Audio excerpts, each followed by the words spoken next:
अहंता धन क्षेत्र विद्यादिजाता प्रदेया गुरुनैव तुच्छं धनादि लतांतावळीभिर्हि पूजां विधत्ते न शाखादिना भूरि रूपेण भक्तः।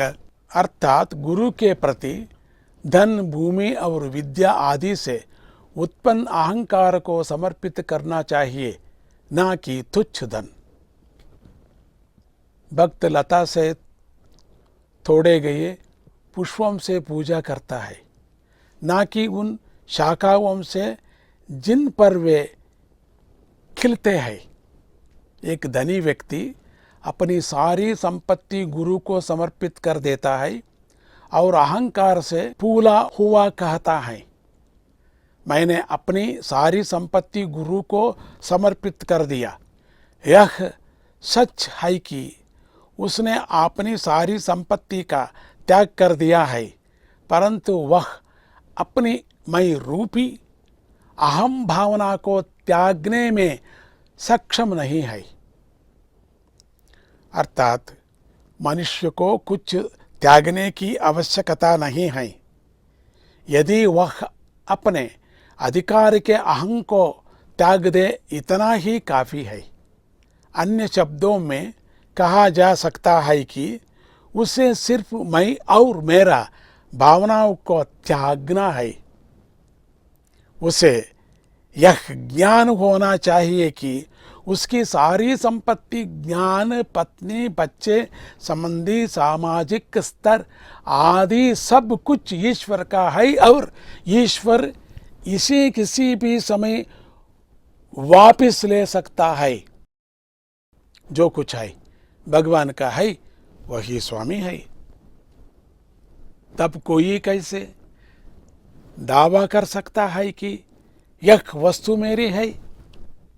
इसलिए मनुष्य को अपने अंदर यह भावना विकसित करने चाहिए, हे ईश्वर, सब कुछ तुम्हारा है, मेरा कुछ नहीं है। ऐसी भावना गहरी होने पर ही मनुष्य का समर्पण पूर्ण होता है।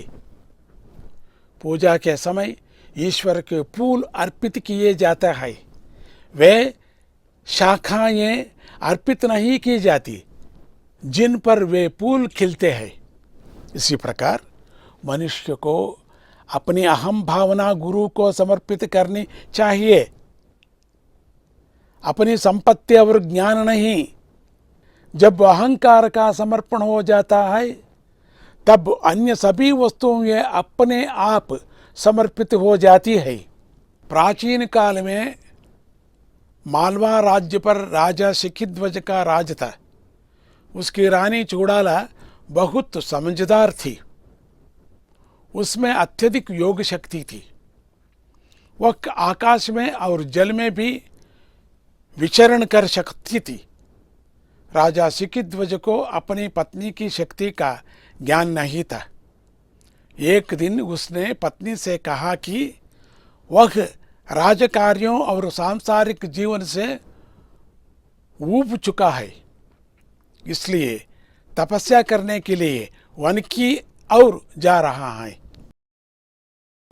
वह अपने सभी अधिकारों और राज्य का परित्याग कर चला गया। वो राजा वन में चल गया। वन में पहुंचकर उसने ध्यान करना शुरू किया, लेकिन एकाग्रता नहीं बन पाई, क्योंकि उसके मन में रानी, बच्चों और महल का ध्यान आ रहा था, हमेशा आ रहा था ध्यान में। 18 वर्षों के ध्यान अभ्यास के बाद भी उसे मानसिक शांति प्राप्त नहीं हुई। इसी बीच रानी चूड़ाला अपने पति की स्थिति का पता लगाने के लिए आकाश मार्ग से वन में गई। उसने अपने पति को देखा और एक ब्राह्मण बालक के वेश में उसके सामने उपस्थित हुए।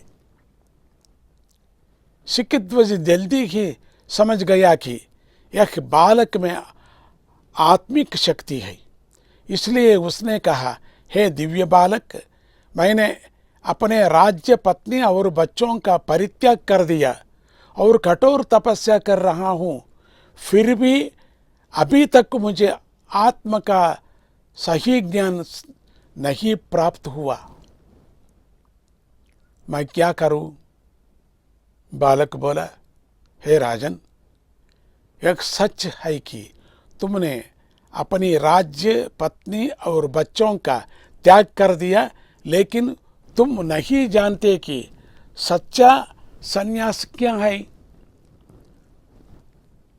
असल में तुमने कुछ नहीं त्यागा। राजा ने कुछ देर सोचा और कहा, मैं एक कुटिया मिट्टी के बर्तन, जपमाला आदि छोड़ने के लिए तैयार हूँ। उसने वही आग जलाया और बोला कि उसने सच्चा संन्यास पा लिया है। बालक ने फिर कहा कि उसने कुछ भी नहीं त्यागा। राजा हैरान हो गया और बोला, मेरे पास अब कुछ भी नहीं है। संभवतः यह मांस और अस्थियों से बना शरीर है। यदि इसे मैं आग में झोंक दो तो तभी तुम इसे संन्यास कहोगे। ऐसा कहते हुए वह आग में कूदने को उद्यत हुआ। तब बालक ने उसे रोका और कहा, हे राजन, शरीर का नाश कर देना संन्यास नहीं होता। तुम्हें मैं की अहम भावना का त्याग करना चाहिए। अपने अधिकार वस्तुओं का त्याग सरलता से कर सकते हो, परंतु इस मैं का नहीं। इसलिए तुम हमेशा कहते हो कि मैंने अपने महल का त्याग किया, मैंने अपने पत्नी और बच्चों का त्याग किया, और अभी तुम कह रहे होगी कि मैं अपने शरीर का त्याग कर रहा हूँ। यह मैं की भावना ही तुम्हारे शांति मार्ग में मुख्य बाधा है। इस मैं की अहम भावना से मुक्त होकर ही तुम परम शांति का आनंद पा सकोगे। उसके बाद उस दिव्य बालक के मार्गदर्शन में सिकिध्वजा ने ध्यान साधना का अभ्यास करना शुरू किया।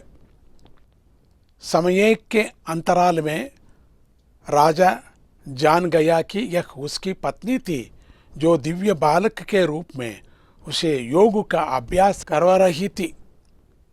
ये बालक बोधन किया, योगाभ्यास बोधन किया। कुछ समय बाद वह मुक्त ऋषि के रूप में अपने राज्य में लौटा, प्रशासन का कार्य संभाला और जन कल्याण के लिए काम किया। मनुष्य अपने अहं को नष्ट किया बिना आत्म तत्व को नहीं जान सकता। जब अहम भावना का त्याग होता है, तब ईश्वर के प्रति पूर्ण समर्पण होता है। तब मनुष्य ईश्वर की उपस्थिति को महसूस करता हुआ परमानंद का अनुभव करता है।